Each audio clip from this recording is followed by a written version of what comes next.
Hello, everybody. It's your girl, Black of the Berry.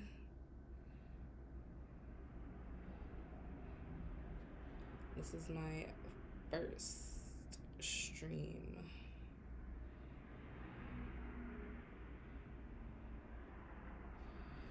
Just trying to get everything configured. Okay, so today I am doing a video on female black mafia bosses who are still active in 2025.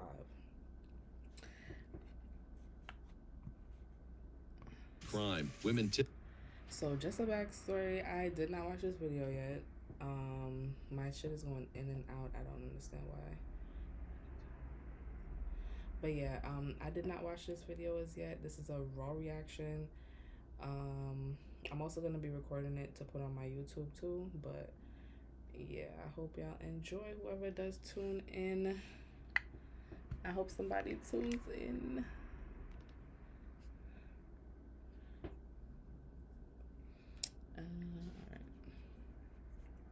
Typically take on minor roles like logistics or facilitation, and so it's extremely rare to see women, especially black women, make it to the top. But sometimes, certain women shatter the glass ceiling and make their mark as the top dog. From the executor who gave hell to the men who shot her brother, to the posh queen who owned a drug empire that brought in over $2 million a month, here are some of the biggest female black mafia bosses who are still alive and kicking today.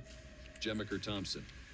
Picture this, Los Angeles in the 1980s, a city drowning in the crack epidemic where money flowed faster than blood in the streets. This is where Jemiker Thompson, a girl who once watched her family's belongings get tossed onto the sidewalk during an eviction, decided she'd never be powerless again. By her teens, she was already hustling, collecting payments for her boyfriend-turned-husband, Anthony Daff Mosley, a mid-level marijuana dealer. But Jemiker wasn't content with small-time cash. When crack cocaine exploded onto the scene, she and Daff pivoted hard, building a multi-million-dollar empire that turned them into legends, until Daff was gunned down in 1982, leaving Jemiker a widow with a toddler and a drug kingdom to protect. Now, yeah, it definitely be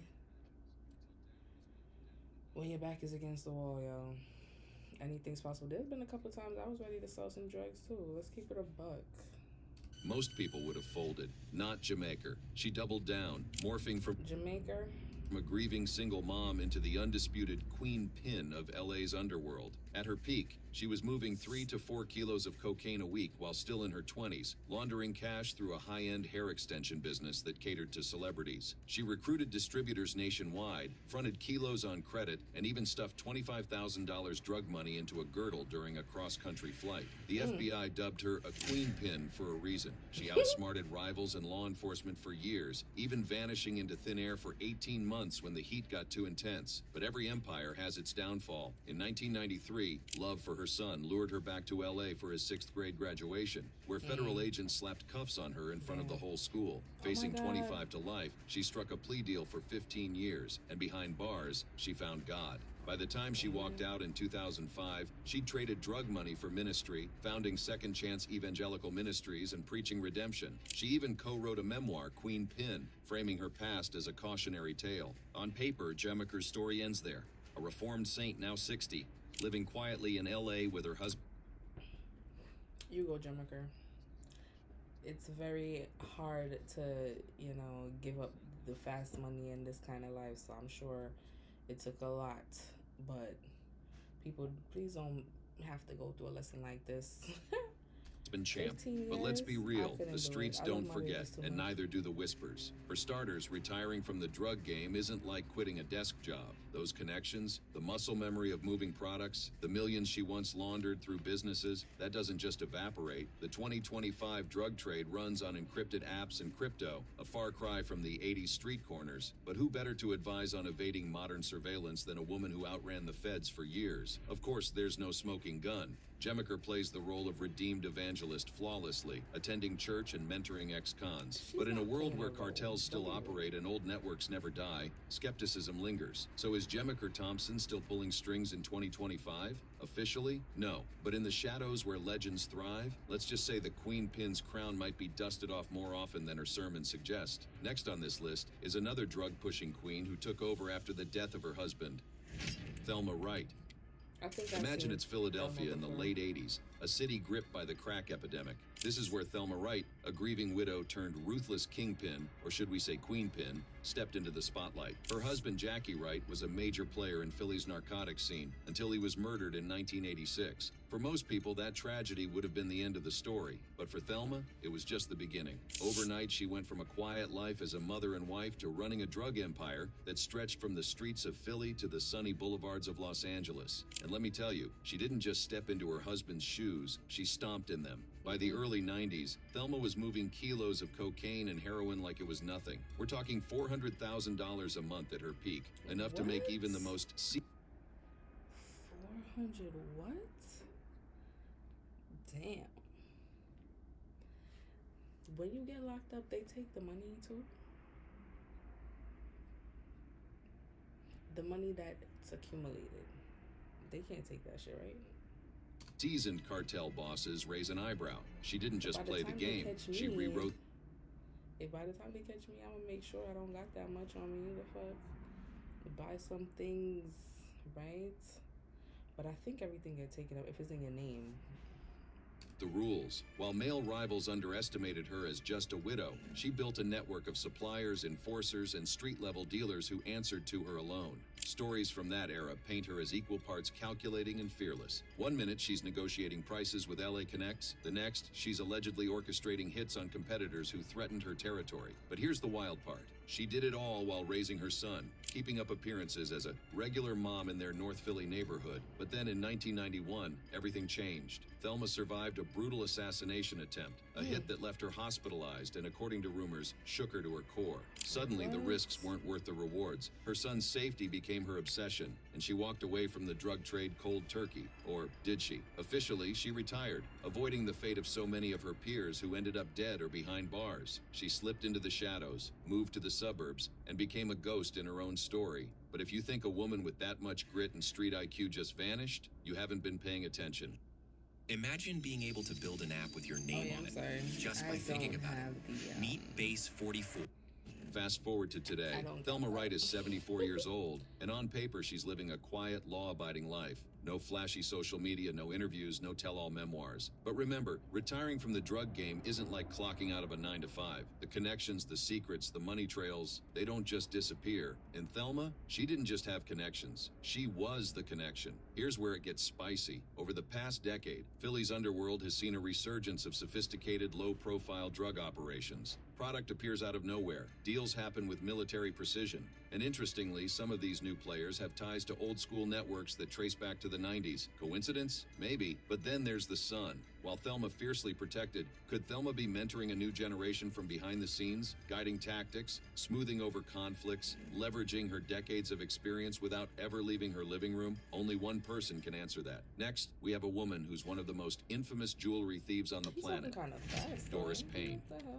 The year is 1974, and Doris Payne is at the Cartier jewelry store in Monte Carlo. But she isn't here to shop. She's here to steal. By the time she leaves Monte Carlo, she's vanished with a 10-carat diamond ring worth $500,000, sewing the stone into her girdle and tossing the setting into the Mediterranean like pocket change. This wasn't a one-off heist either. For over 6 decades, Doris Payne lived a real-life Ocean's 11 saga, swiping millions in jewels with nothing but wit.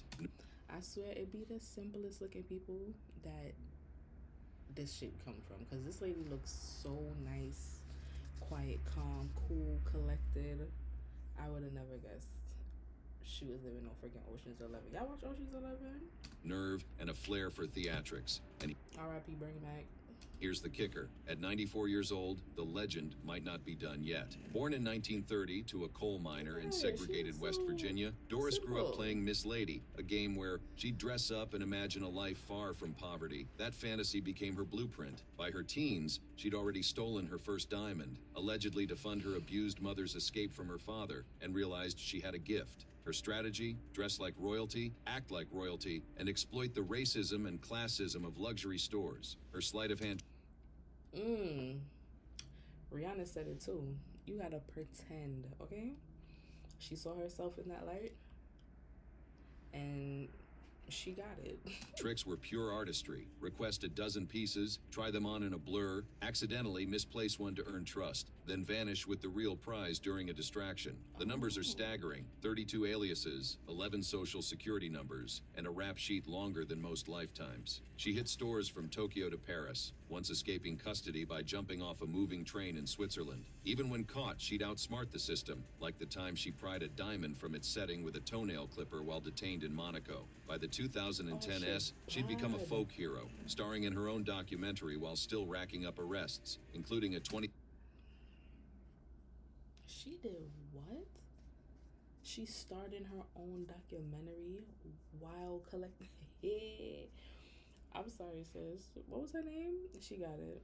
2017 Walmart shoplifting bust at 87 years old, caught on camera with an ankle monitor from a previous charge. After that, radio silence. Released due to prison overcrowding and her age, Doris seemingly retired to the shadows. But let's be real, a career criminal with her instincts doesn't just unplug. Sure, she's 94 now, frail, maybe even forgetful, but her legacy is a masterclass in audacity. Absolutely. And in the underworld, legends don't retire, they evolve. Think about it. She spent decades perfecting cons that relied on psychology, not brute force. What's stopping her from mentoring a new generation of thieves, passing down tricks to proteges who'll never say her name aloud? Maybe she's sipping tea in a retirement home, chuckling at the idea of a 94-year-old jewelry theft boss. Or maybe, just maybe, she's the ghost in the machine, the queen pin teaching rookies how to vanish into thin air, one diamond at a time. Either way, Doris Payne's story isn't over. It's just waiting for the next twist. One person whose story is almost certainly done, though, is the legendary Sylvia Nunn. Sylvia Nunn. Let's talk about Sylvia Nunn, a name that still sends chills through the streets of Compton. Born in 1962, Sylvia wasn't just another gangster. She was a force of nature, a teenage girl turned hit woman who rewrote the rules of loyalty and vengeance. Damn. Her story starts with Teenage girl turned freaking hit woman. What the hell, bro? When I was a teenager, don't get me wrong, it was niggas was wild when I was a kid, but damn, Hitman, that's kind of with bloodshed. dragon. At 16, her older brother Marcus, a founding member of the Luiters Park Peru Bloods, was ambushed by Crips in a park. When Sylvia found him bleeding out, something snapped. She traded her school books for a .38 special and a male disguise, black clothes, a beanie, and a cold-blooded swagger that earned her the street name Rambo. This wasn't just grief, it was a calculated metamorphosis. Sylvia's father, a former boxer, had taught her to fight and shoot, skills she weaponized with terrifying precision. By the late 70s, she was the Luiters Park Peru's secret weapon, the only girl allowed to carry a gun in a male-dominated world. Her signature move? Dressing as a man to execute drive-bys, then stripping off the disguise mid-getaway, letting her hair down to vanish into plain sight as just another woman driving. She didn't Like just in the kill movies? Crips, she humiliated them, turning every hit into a message. When Marcus's crew tried to stiff her after a gas station robbery, offering her a popsicle instead of cash, she stared them down until they handed over a cut. Respect, she proved, wasn't gendered, but the 80s crack epidemic changed the game. Sylvia, now a seasoned trafficker, dove headfirst into the drug trade, her brutality amplified by addiction. Crack numbed her to the carnage, letting her pull triggers without flinching. Yet even queens of the underworld fall. In 1991, facing life in prison, she Damn, flipped. Did she get hooked on this shit? You see? Crack is whack, yo.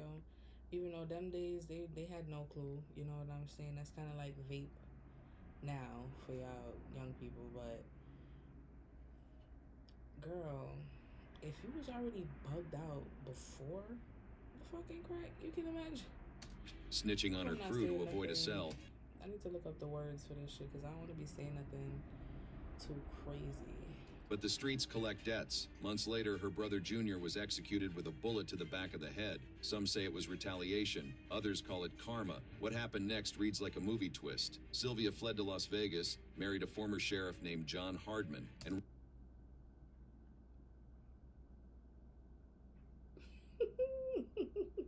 When you're good, you're great. reinvented herself as a church-going grandmother. She passed away on the 20th of April, 2010, but she R.I.P. remains one of the most well-known hitmen of the Bloods. Unlike Sylvia Nunn, the next woman on this list used her femininity to escape from law enforcement for years. Harriet Excuse me? Roberts.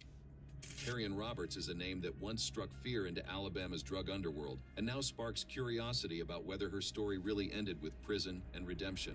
Born into a middle-class Huntsville family, Perion wasn't your typical gangster. She grew up attending Catholic school, studying pre-law at Alabama AANDM, and even modeling in beauty pageants. But by the late 80s, she traded textbooks for kilos of cocaine while building a drug empire that raked in $2 million a month. And that's her lowball estimate. Here's Auntie, the twist. Law enforcement couldn't wrap their heads around her. How could a polished, college-educated woman with no criminal record be orchestrating shootouts and cartel deals? She dressed like a businesswoman, paid taxes on her drug money, and even funded community Christmas dinners. Cops underestimated her, assuming she was just a pretty face. Big mistake. By the 90s, she controlled 70 dealers across Alabama, buying kilos directly from Mexican suppliers at wholesale prices and flipping them for astronomical profits. But the game caught up with her. In 2004, facing a 99-year sentence, she struck a plea deal for 21 years. Yet in a twist straight out of a movie, she walked free after just 2 years thanks to a full pardon in 2014.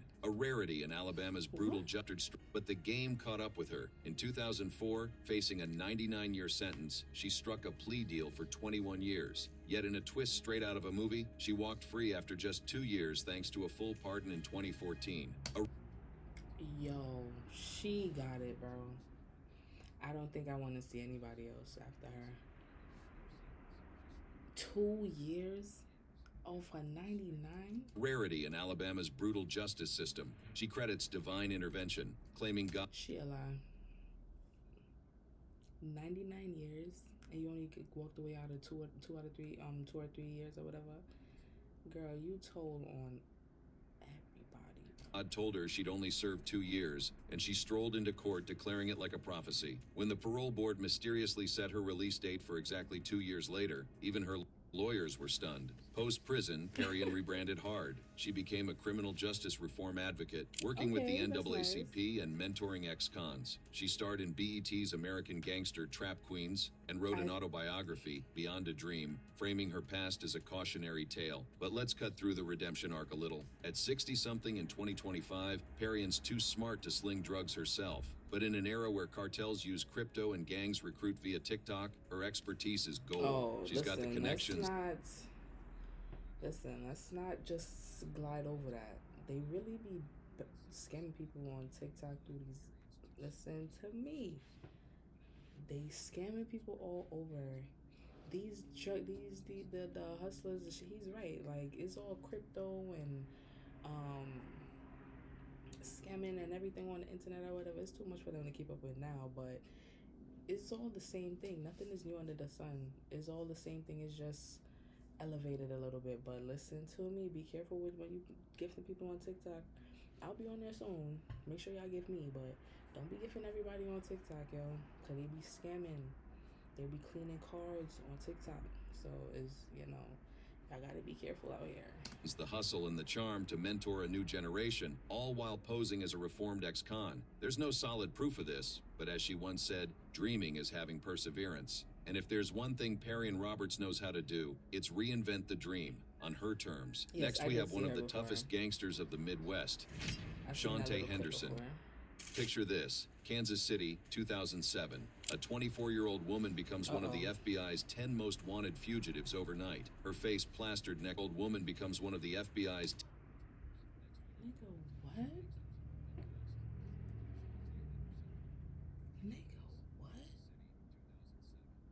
what? Oh, they are 10 most wanted fugitives overnight. Her face plastered next to Osama bin Laden's on national TV. Shante Henderson wasn't just another gangster. She was a lightning rod for chaos, a woman who turned her trauma into a blueprint for street terror. Born in 1982 in the Charlie Parker Square projects, Henderson grew up in a world where survival meant choosing sides early. Her grandmother, a civil rights activist, tried to teach her the difference between friends and acquaintances, but Shante's life took a darker turn. By her teens, she'd aligned with the 12th Street and 51st Street gangs, earning a reputation as a masculine female who dressed like a man, carried assault rifles, and allegedly orchestrated drive-bys with military precision. Her rise to infamy began in 2006 when she shot 21-year-old DeAndre Parker at a gas station, claiming he tried to run her over. Witnesses saw her fire into his truck as he sat with his girlfriend, turning the parking lot into a crime scene. Charged Damn. with second-degree murder, she fled, sparking a manhunt that catapulted her onto the FBI's most wanted list in 2007, making her only the 8th woman ever listed.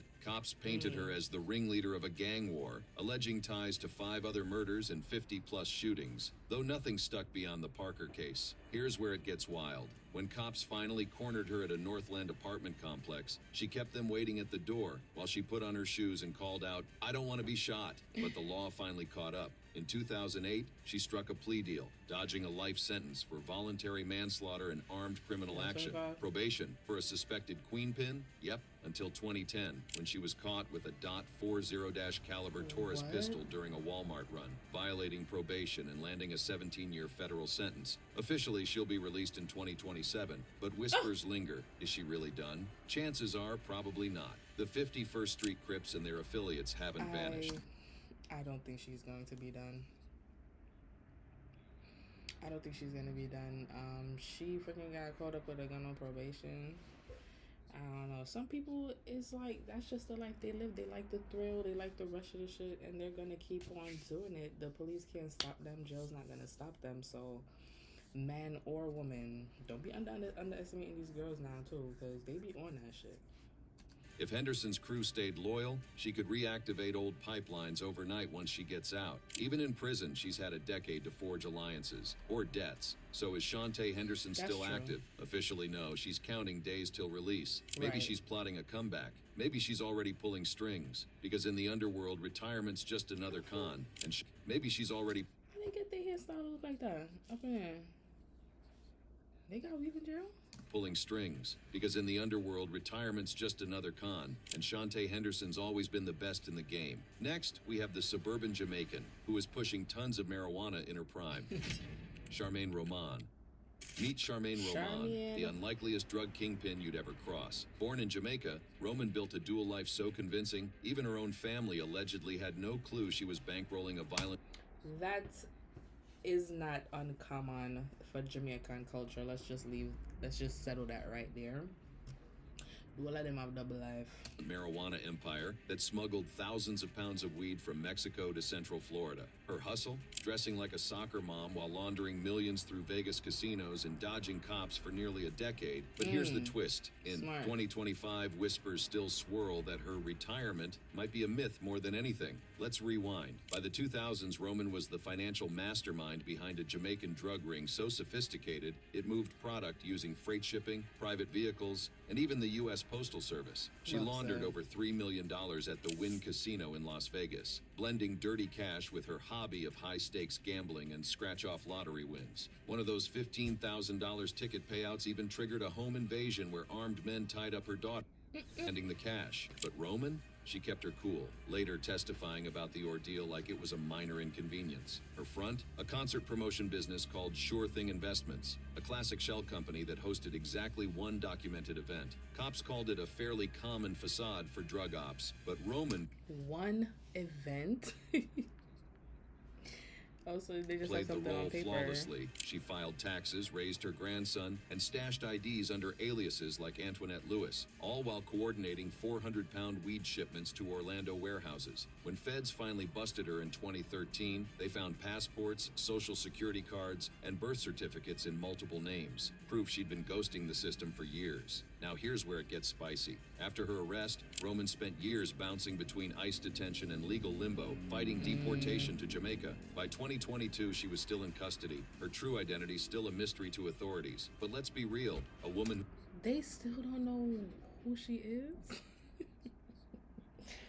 Yeah, bad. who evaded capture for nearly a decade, who turned gambling wins into a money laundering art form, doesn't just fade away, especially when her BET American Gangster Trap Queens episode dropped in 2019, mythologizing her as a ruthless ringleader to a new generation. Fast forward to 2025. Officially, Roman's fate is murky. Some say deported, others claim asylum. But in the underworld, she's less likely to retire and more likely to rebrand. Think about it. Her expertise in identity Yeah, fraud and they're gonna keep her. crypto-era money laundering is gold for modern cartels. She's a And smart those girl. multiple She's aliases, not helpful. perfect for running ops offshore. Plus, her daughters, who once appeared in documentaries recounting her double life, now manage a nonprofit, ideal cover for moving funds or recruiting talent under the radar. The drug trade required a ton of laundering to hide profits. Who better to advise traffickers and cartels than a woman who is a legend at laundering illegal cash? People still reference her playbook, using freight containers, blending into suburbia, and exploiting legal loopholes. And let's not forget her alleged ties to unsolved homicides and home invasions,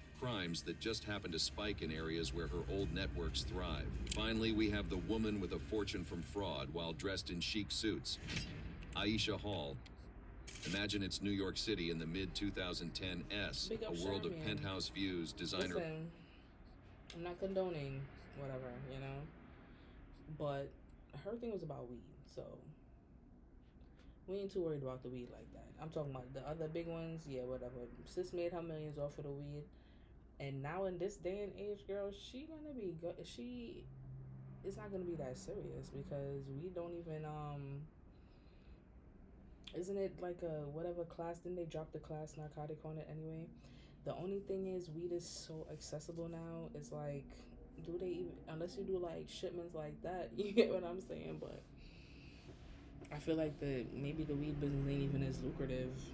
She might have to step into something else now. Her labels and private jets, all funded by a $10 million fortune built on pure audacity. This is where Aisha Hall, a Queens-born hustler, turned financial fraud into an art form. She didn't just scam banks, she performed for them, crafting elaborate cons that blended charm, forged documents, and a knack for slipping through loopholes like smoke. By her late 20s, she'd amassed a net worth most Wall Street bros would envy, living like a mogul while Secret Service agents scrambled to untangle her web. But let's rewind. Aisha's story starts in the trenches. Growing up in New York's concrete jungle, she learned early that survival meant outsmarting the system. By her teens, she'd mastered the art of big money moves, a phrase that later defined her downfall. Her schemes weren't small-time check fraud. Think epic, fake identities, phantom businesses, and laundering cash through luxury assets like cars and real estate. She'd walk into... That'd be my thing though. Like, I'm all for the living lavish and all of that shit. I get it, but I'm not trying to get that shit to get it taken away again. Like, do your shit legit, bro, and get your money and you have that shit parked up forever. You gotta look out your window every 2 minutes. If the tow truck is out there, or if you get, if police is outside, if you get picked up, all of that shit is going with them. Like, you're not keeping none of that, especially if they can prove that you use the money to buy it. Like, into banks with the confidence of a CEO, open accounts under aliases, and vanish before anyone noticed the zeros were fictional. The Secret Service called her operation sophisticated, but that's an understatement. Aisha didn't just steal, she orchestrated. At her peak, she allegedly fronted as a high-rolling entrepreneur, schmoozing with investors and even appearing on local media as a self-made success story. Meanwhile, her real business was bleeding institutions dry. $10 million in ill-gotten gains, bankrolling a lifestyle of Rolexes, Louboutins, and VIP tables at clubs Jay-Z might have frequented. Here's the twist. Aisha's empire crumbled not because she got sloppy, but because greed outpaced discretion. In 2014, the feds closed in, tracing her digital breadcrumbs, forged tax returns, shell company paper trails, and a trail of furious bankers. When they slapped on her. And that be the thing too. When they take people down, they're not taking you. Notice how many years these women went by. These people be going on living their lives before they get caught or whatever. And little do they know, they've been watching them. You're not just getting caught. They just felt like getting you now. You get what I'm trying to say? Like, they build up so much evidence, so much information. 10 years, y'all knew she was on the run and knew you couldn't catch up with her. You couldn't, you've been keeping tabs on her. Nothing was done. Like, what the fuck? Just grab her up then. Like, y'all be making it seem... One thing, police make it seem as though they're doing... Or the government, I should say, they make it seem as though they're doing such a act by gathering information or whatever. You're kind of prolonging the problem. Is that, am I right? Like, what the fuck? It wasn't in some back alley. It was a headline-grabbing takedown fit for a Scorsese flick. The sentence? A decade in federal prison. A sentence that shocked even seasoned prosecutors. But prison didn't break Aisha. It rebranded her. Behind bars, she became a folk hero. Her story Yeah, 10 years mythologized ain't in nothing. She BET's ain't My doing True that. She ain't Crime kill Story, nobody. where she narrated her rise and fall like a cautionary TED Talk. Fellow inmates reportedly sought her advice on financial planning, and guards joked she could have taught MBA classes. By the time she walked out in 2024, she'd transformed from a convict into a cult figure, complete with Instagram fan pages and podcast interview requests. Now here's where it gets interesting. On paper, post-prison Aisha is a reformed saint. She's given talks at community centers, warning kids about the perils of fast money. She's even dabbled in legit ventures, like dropshipping and crypto consulting, industries ripe for, well, creative accounting. But let's keep it real. Old habits die hard. The same charisma that once duped bankers now sells online courses titled Financial Freedom Blueprint. And those crypto ventures? Perfect cover for moving digital cash under the radar. Then there's the timing. In 2025, Aisha's back in NYC, a city where fintech scams and NFT rug pulls have replaced her old school paper trails. Who better to mentor a new generation of grifters than a woman who outsmarted the Secret Service? Her BT episode still trends on TikTok, with Gen Z commenters dubbing her Queen of the Come Up. Coincidence or a calculated reboot? And let's talk networks. Rumor has it she's reconnected with old associates, folks who remember her golden rule, never steal small. With AI deepfakes and blockchain hacks dominating cybercrime, her expertise in social engineering is priceless. Imagine her coaching hackers on how to mimic CEOs' voices or forge boardroom emails, skills she honed decades before ChatGPT existed. Of course, there's no proof. Aisha's LinkedIn preaches transparency, and her YouTube channel features tearful apologies. But in a world where Sam Bankman-Fried becomes a meme and Elizabeth Holmes gets podcast deals, redemption arcs are just another commodity. So, is she still active? Officially, no. But in the shadows where crypto wallets hide and dark web... Listen, we're gonna,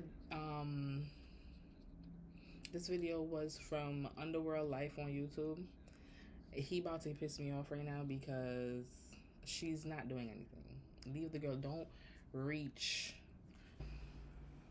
Yeah, like, don't be trying to reach like that, because we don't know anything. The woman done rebranded her life. She was a scam. She was a scammer. She's intelligent. So out of everybody, she should be left alone. Let her live her life or whatever. When everybody else do these blue collar crimes and shit like that, it be a okay, right? So let her do her, okay?